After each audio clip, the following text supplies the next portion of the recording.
Hi, welcome to Tech Tips and Tech Stuff. My name is Ron. I just wanted to give you an update what's happening. No video today. I'm having problems with my computer crashing. Actually, not the computer, it's Vegas Pro crashing after updating my video drivers. I'm running a GeForce GTX 1070, updated the newest drivers, and Vegas crashes 90% of the time. So I'm in the process of rolling back the drivers, having problems doing a clean install, and rolling back the drivers. But I gotta get the old drivers installed, and so I can get Vegas back up and running.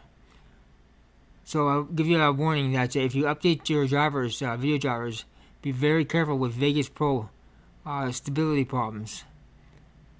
It's known issues in the newer drivers. I was in the forums for Vegas Pro, and it's well known that the newest drivers for this GTX 1070 will cause issues with Vegas crashing, and everyone's recommending rolling back to an older version of the video drivers.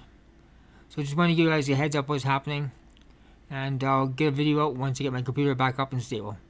So thanks for watching. Have a good day.